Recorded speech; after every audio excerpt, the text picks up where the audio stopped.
The night was suffocatingly still as Lucas parked his dusty sedan on the outskirts of the overgrown carnival grounds. The air was heavy, a mix of damp earth and decaying wood, carrying an almost metallic tang that lingered in the back of his throat. Before him stood the shattered remnants of the Eternal Echoes Circus, its once bright banners now reduced to tattered whispers in the wind. The moonlight barely penetrated the thick canopy of gnarled trees that seemed to lean inward, as if trying to shield the world from whatever lay within. As Lucas stepped past the crumbling entrance gate, the sound of his boots crunching on glass and debris echoed unnaturally, as though the shadows themselves were mocking his intrusion. Rusted rides stood frozen in grotesque poses. Carousel horses with peeling paint snarled at him, and a Ferris wheel leaned precariously, its skeletal frame groaning softly in the breeze. A faint melody drifted through the air, disjointed and wrong, like a lullaby played on an instrument that had forgotten how to sing. The sound drew Lucas deeper, his pulse quickening as he passed shattered ticket booths and collapsed tents.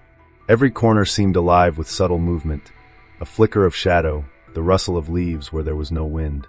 He glanced over his shoulder, certain he had heard the faintest of footsteps behind him, but the empty pathway mocked his paranoia. His flashlight beam flickered, its weak light barely holding back the encroaching darkness. Near the heart of the carnival, Lucas found the Grand Calliope tent, its striped fabric sagging and torn, revealing glimpses of the abyss within. A wave of unease washed over him as the strange melody grew louder, each note carrying an eerie dissonance that seemed to burrow into his mind. A sign nailed to the wooden frame of the tent swayed gently, creaking with each swing. The faded letters spelled out, "Where echoes linger, so do the lost." Lucas hesitated. His instincts screamed for him to leave, yet something, curiosity or perhaps the pull of the melody, compelled him forward. He reached out to push the flaps of the tent aside, but before he could, the air around him shifted. The oppressive silence deepened, and the faint sound of children laughing reached his ears. He froze. The laughter wasn't joyful. It was distorted, echoing as though trapped in a cavern far beneath the earth. A sudden chill crawled down his spine, and he turned sharply, his flashlight catching something in its beam. For a brief moment, he thought he saw a figure, small and hunched, darting between the rusted rides. The laughter stopped abruptly, replaced by a single, haunting whisper that seemed to come from nowhere and everywhere at once. "You've come to play, haven't you?" His breath caught as the whisper faded, swallowed by the wind. The distant melody resumed, its eerie tune now laced with a low, droning hum. Lucas clenched his jaw, forcing himself to step into the tent.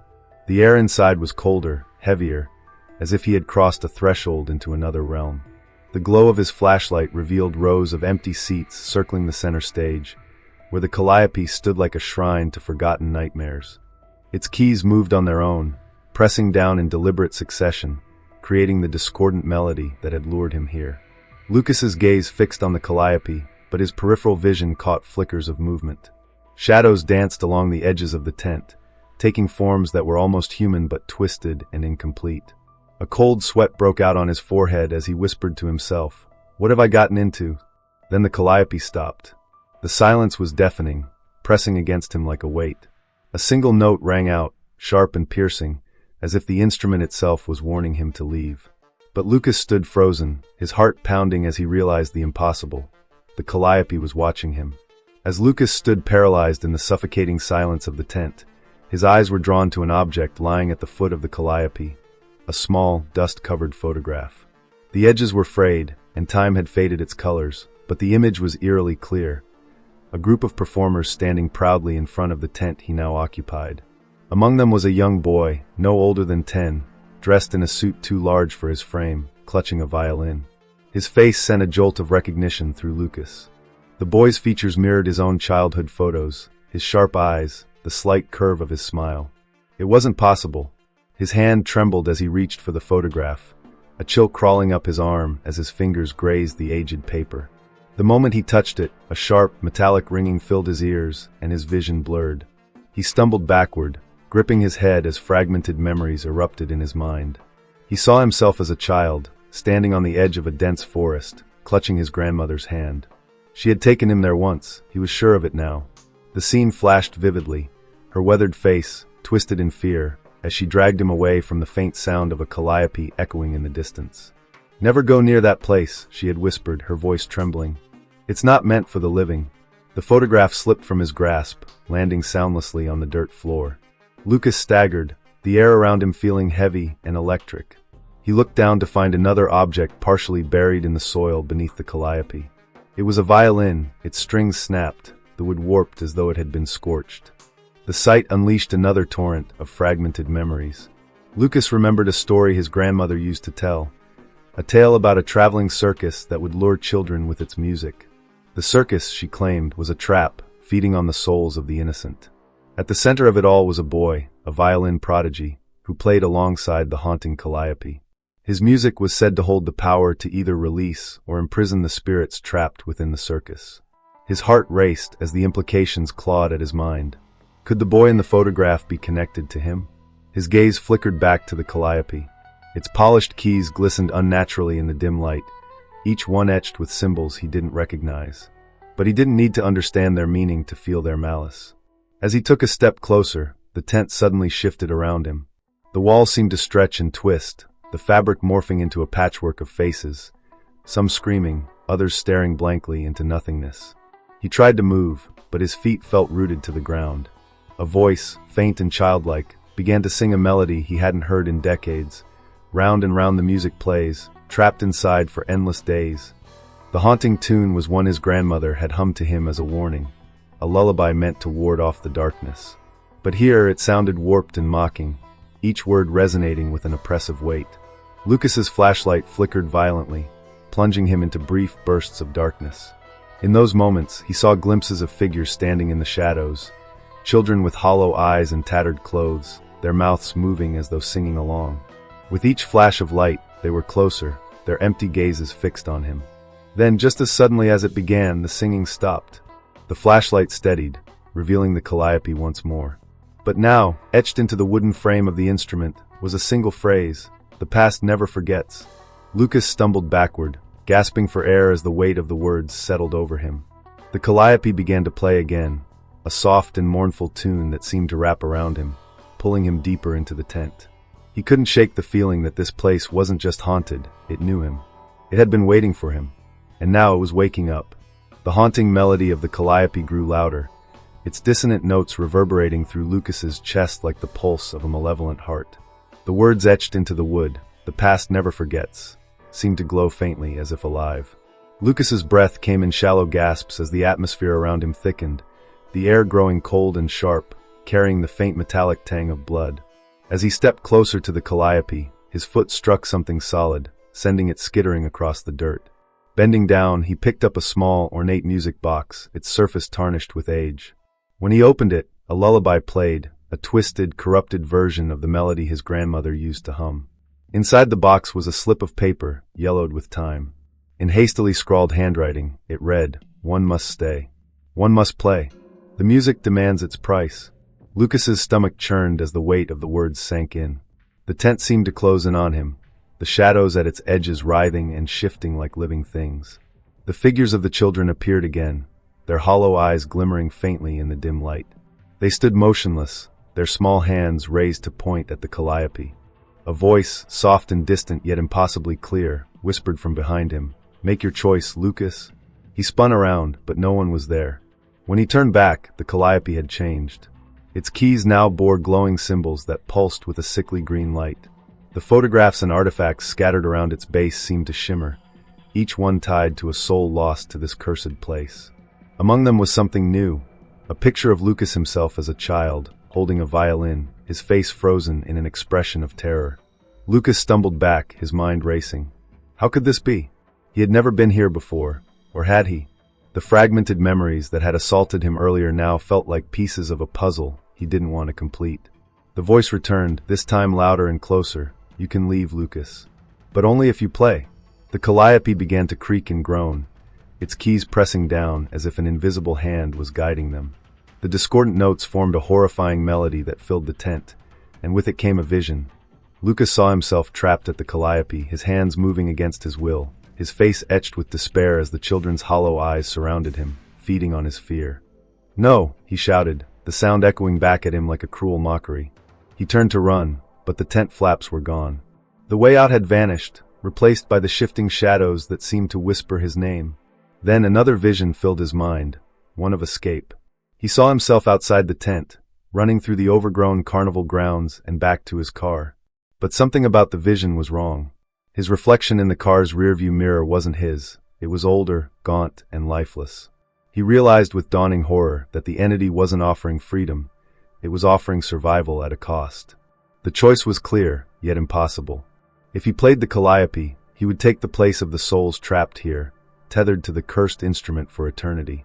But if he refused, he would be allowed to leave, at the cost of losing his sanity, his very essence, left behind as fuel for the horrors of this place. Tears welled in Lucas's eyes as the weight of the decision bore down on him. The children's figures grew closer, their mouths opening in silent screams. The music swelled, drowning out his thoughts, wrapping around his mind like chains. He clenched his fists, his body trembling. To play or to run. To sacrifice himself or risk becoming something worse than a ghost. The Calliope's haunting melody seemed to laugh at him, as though it already knew his choice. But Lucas didn't. Not yet. The air inside the tent grew colder, biting at Lucas's skin like invisible needles. The haunting melody of the Calliope played on, its notes twisting and warping, carrying faint whispers that seemed to crawl into his ears. They weren't words, at least, not ones he could fully understand. They were fragmented, overlapping voices that carried an overwhelming sense of sorrow, anger, and longing. The shadows around him began to shift, not as a trick of the dim light, but with purpose. They slithered along the edges of the tent, pooling in corners, stretching and contracting like living creatures. Lucas's flashlight flickered again, casting brief, distorted glimpses of figures within the dark. At first, they seemed human, small and frail, but as they moved closer, their forms twisted, elongating into grotesque parodies of humanity. One shadow slithered forward, its movements unnaturally smooth. As it neared the circle of light cast by the flickering flashlight, it stopped just short of revealing itself. Lucas's heart thundered in his chest as he saw what looked like skeletal fingers reaching out toward him, impossibly long and thin. Then came the whisper. "Lucas, you hear us, don't you?" The voice was faint, broken, and layered, as though a chorus of trapped souls were speaking at once. He stumbled back, his foot catching on something solid. Looking down, he saw a cracked mirror lying half-buried in the dirt. It was old, its frame tarnished and corroded, but its surface was clear, too clear. In the reflection, he didn't see himself alone. Behind him stood several shadowy figures, their eyes hollow and glowing faintly. He spun around, but nothing was there. The reflection, however, remained unchanged, the figures growing closer, their outlines becoming more defined.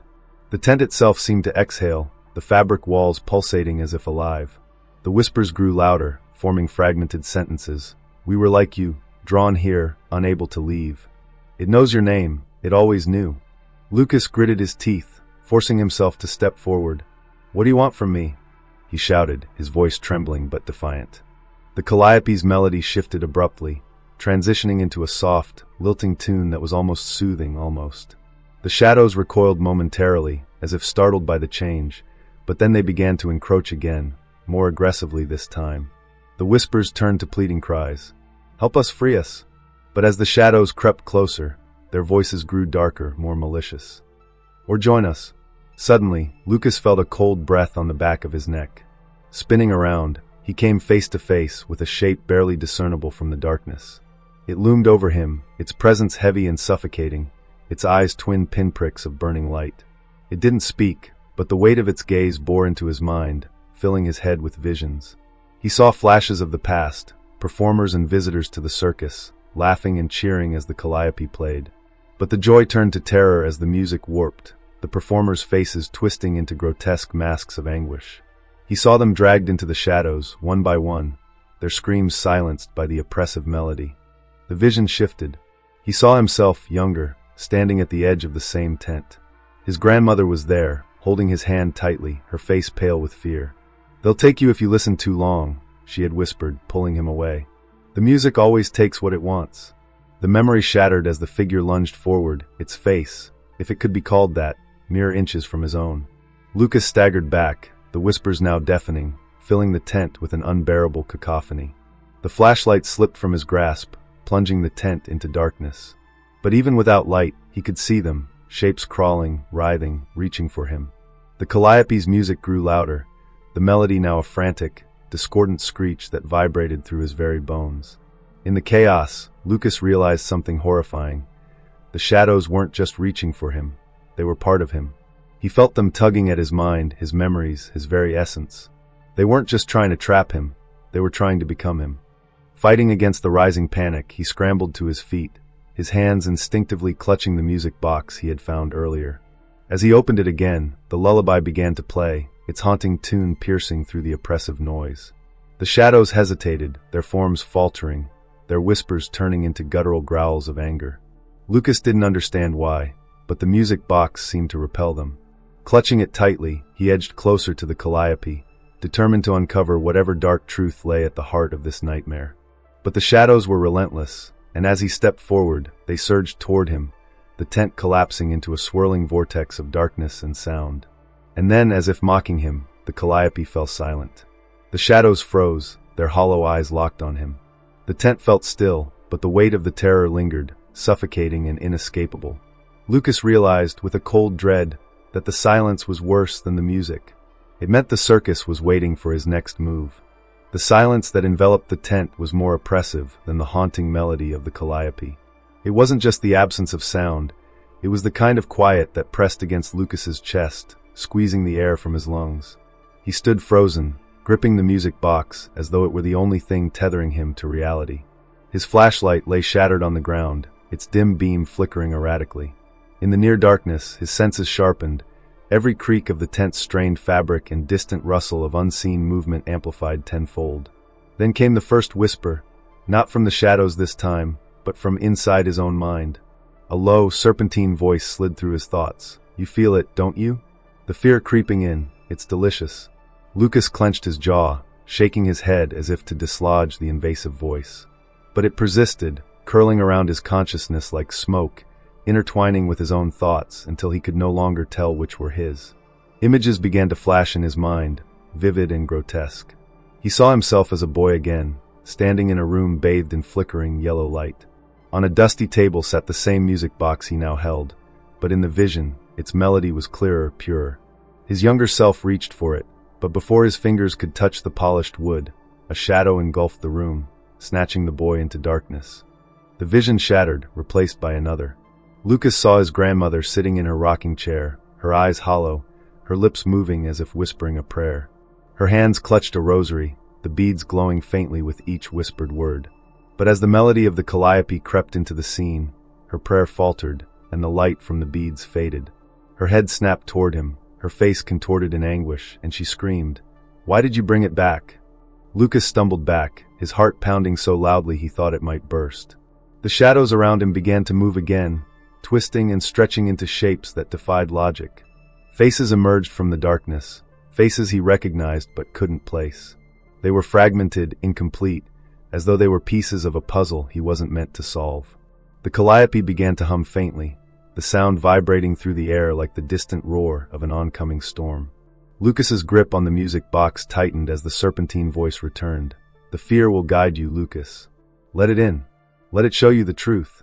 He fought the urge to give in, but the shadows pressed closer, their hollow eyes glowing faintly with an unnatural light. Each step they took toward him brought a wave of cold dread, and with it, more whispers. "What are you afraid of, Lucas? It's already inside you.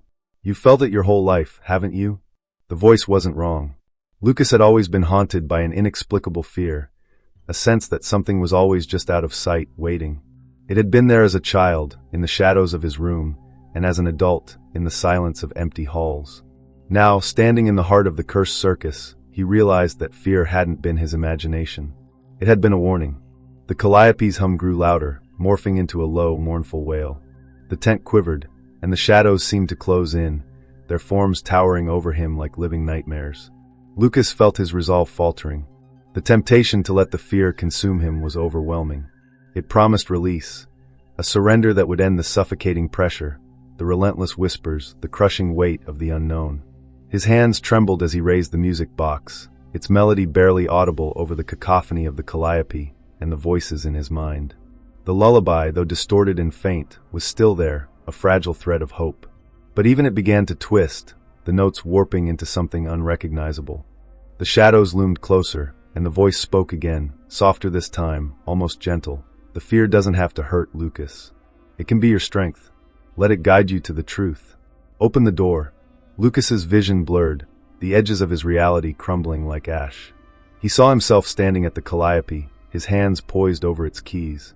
The image felt both real and distant, as though he were watching his own actions from outside his body.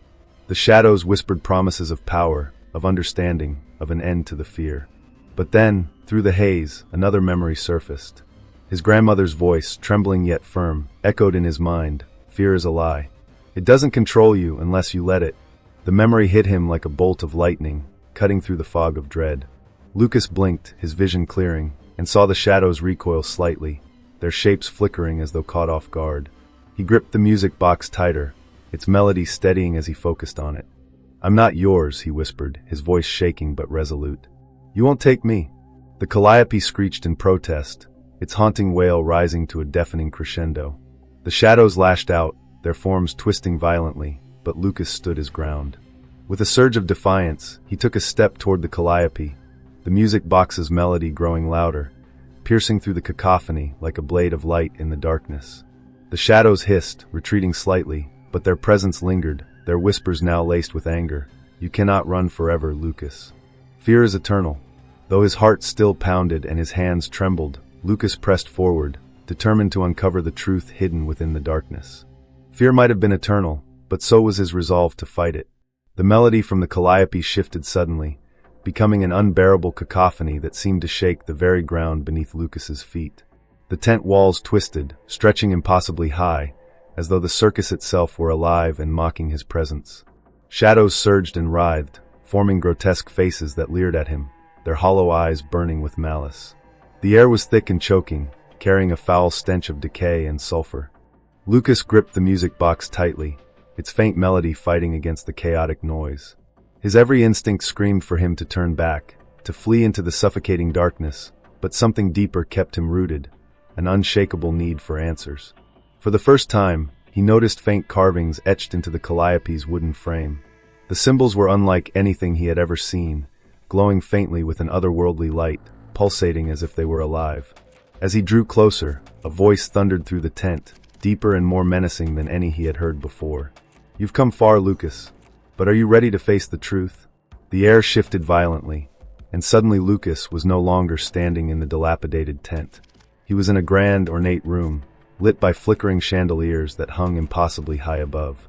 The walls were lined with mirrors, their surfaces cloudy and warped, reflecting not his image, but fragments of memories. He saw himself as a child, laughing and playing, only for the laughter to twist into cries of terror as shadows began to close in. In the center of the room stood the Calliope, now gleaming as if brand new. Its keys glowed, and the air around it seemed to shimmer with heat. Behind it stood a figure, tall and cloaked in darkness, its face obscured save for two piercing eyes that burned like embers. "You know me, don't you?" the figure hissed, its voice a cold blade slicing through Lucas's thoughts. Lucas took a step back, shaking his head. "I don't know what you are," he whispered, though his voice wavered with uncertainty. The figure chuckled, a low, guttural sound that sent chills racing down his spine. It extended a hand, bony and claw-like, pointing to the mirrors. "You've always known. I've been with you since the beginning. Every shadow you've feared, every nightmare you've tried to forget. I was there waiting." The mirrors flickered, showing more fragments of Lucas's past. He saw himself standing at the edge of a forest as a child, the faint sound of the Calliope drifting through the air. His grandmother pulled him away, her face etched with fear, but behind her, the shadowy figure lingered, watching. Another memory surfaced. Lucas as a teenager, sitting alone in his room, paralyzed by an inexplicable fear of the dark. The same figure appeared in the corner of the room, its presence barely perceptible, but undeniable. "I am the part of you you've tried to bury," the figure continued, stepping closer. "Your fear, your doubt, your weakness.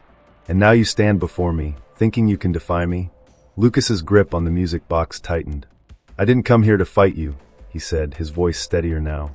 "I came for answers." The figure paused, its glowing eyes narrowing. "Answers?" it repeated, the word dripping with mockery. "You want answers? Then play. Only then will you know the truth."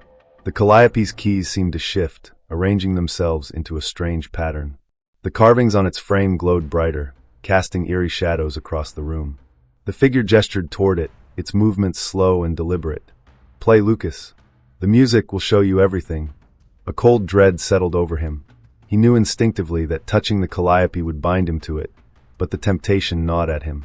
His mind raced as he weighed his options. Could he risk losing himself to this cursed place for the chance to uncover the truth? The music box in his hand hummed faintly, its melody offering a fragile resistance against the calliope's pull. Lucas looked down at it, a memory surfacing of his grandmother's warning. The music takes what it wants. Never let it in. I won't play, Lucas said, his voice firm despite the fear clawing at him. The figure snarled, its form flickering violently. Then you'll never know, it hissed. You'll wander in darkness forever, haunted by the questions you're too weak to answer. The calliope's melody grew louder, the mirrors around him shattering one by one, their fragments swirling through the air like jagged shards of memory. The figure lunged toward him, its form stretching unnaturally, but Lucas stood his ground.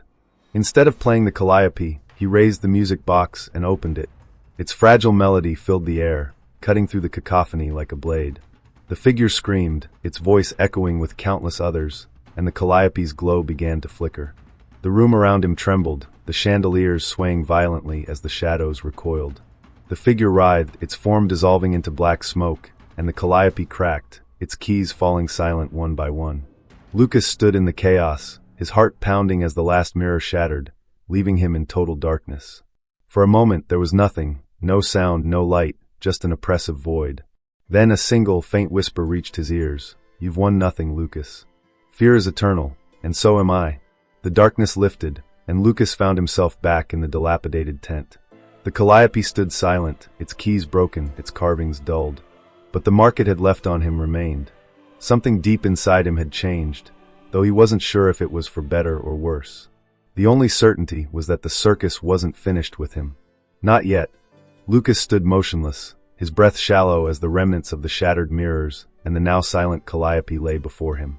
The eerie silence was short-lived. The tent trembled, its fabric rippling as if it were a living, breathing thing.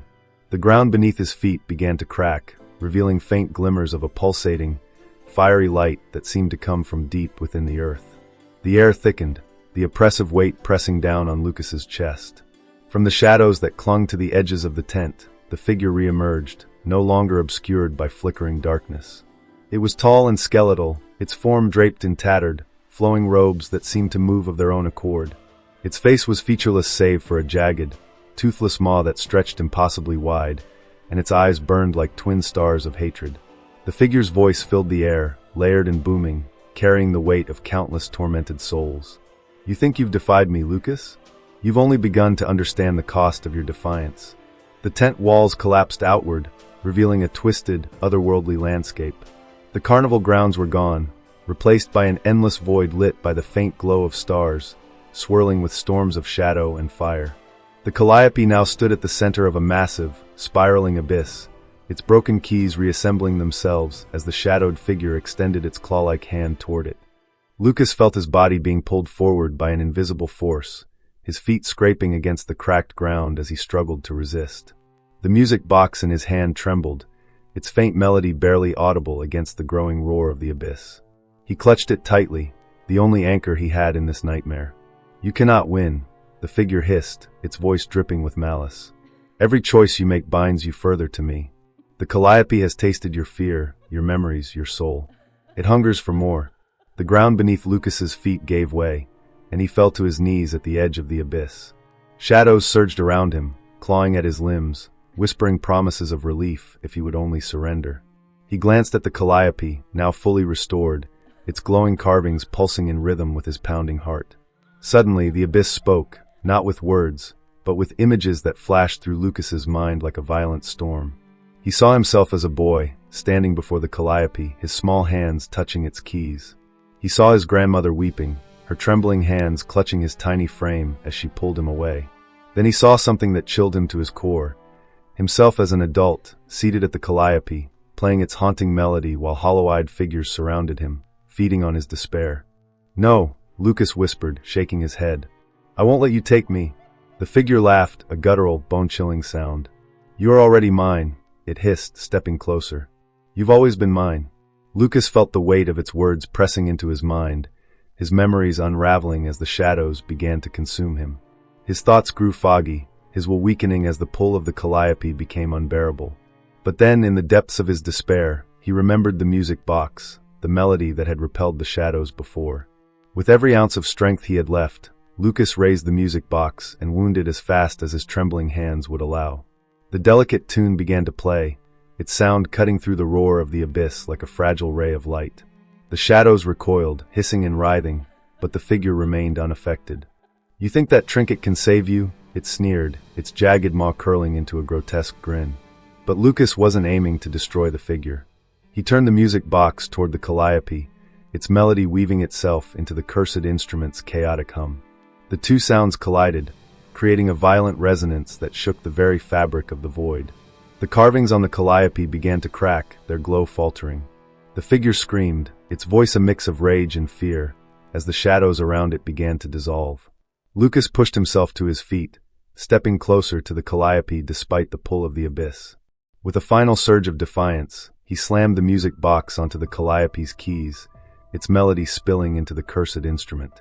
The calliope's glow turned blinding, and the carvings shattered completely, unleashing a deafening wail that echoed across the void. The figure lunged at Lucas, its claws inches from his throat, but it stopped mid-motion. The light from the calliope consumed it, pulling it into the abyss along with the shadows. The ground beneath Lucas's feet stabilized, and the roar of the void faded into an eerie stillness. Lucas fell to his knees, gasping for air. The calliope was gone, replaced by a smoldering crater. The carnival grounds slowly reappeared, the twisted landscape fading into the familiar ruin of the abandoned circus. But Lucas knew it wasn't truly over. As he staggered to his feet, he noticed a faint mark glowing on the back of his hand, a symbol resembling the carvings on the calliope. He clenched his fist, a cold dread settling in his chest. The figure's final words echoed in his mind. "Fear is eternal, and so am I." Lucas looked up at the desolate carnival, the faint hum of a distant melody drifting through the air. The nightmare wasn't gone. It was only waiting for its next opportunity to awaken.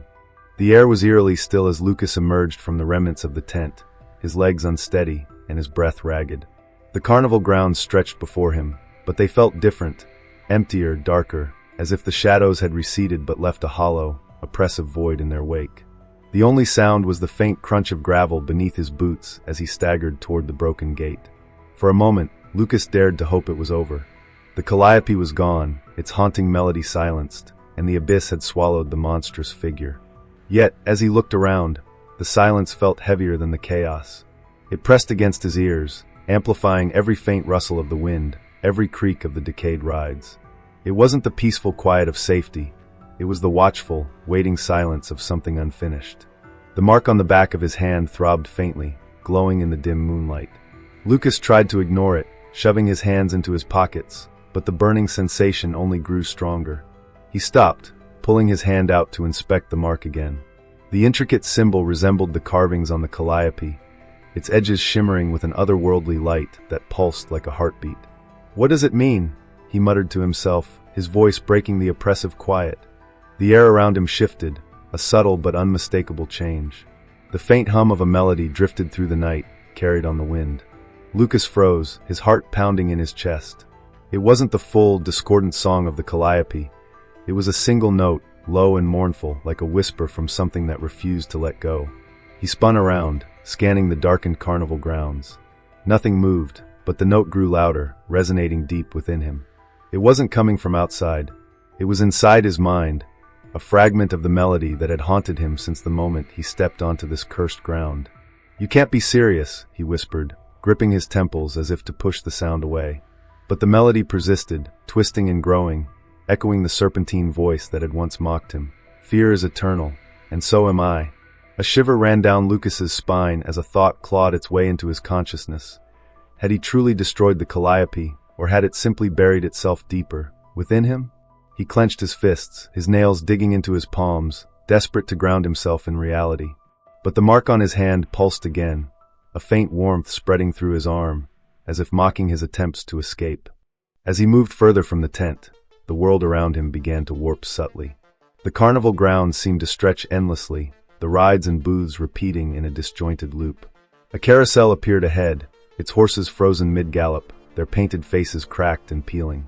Lucas recognized it immediately. He had passed it twice already. "No," he said, his voice trembling. "I'm not trapped. I can't be trapped." But the landscape begged to differ. Every path he took brought him back to the same central point, the scorched remains of the tent. The crater where the Calliope had once stood now seemed deeper, darker, as though it led directly into the abyss he thought he had escaped. The single, mournful note that had haunted him swelled into a fractured melody, twisting in and out of dissonance. Shadows began to creep along the edges of his vision, slithering like black smoke. Lucas tried to steady his breathing, but the oppressive weight of the music clawed at his sanity. Then he saw it, a faint figure standing at the edge of the crater. It was small and frail, its form flickering like an image on a broken screen. As Lucas approached cautiously, his heart sank. The figure turned, revealing the face of a boy, a younger version of himself, no older than 10. The boy's eyes were wide and hollow, his face pale and expressionless. "You left me," the boy said, his voice soft but accusing. Lucas took a step back, shaking his head. "No, I don't understand." "I didn't. You always leave," the boy interrupted, his voice growing louder, more distorted. "But it doesn't matter. You can never leave this place." "Not really." The boy's form twisted, his face contorting into something inhuman, his mouth stretching into a gaping maw that released the full, horrific melody of the Calliope. The sound hit Lucas like a physical force, knocking him to the ground. "You think you ended it?" the serpentine voice hissed, now coming from everywhere at once. "You've only taken my place."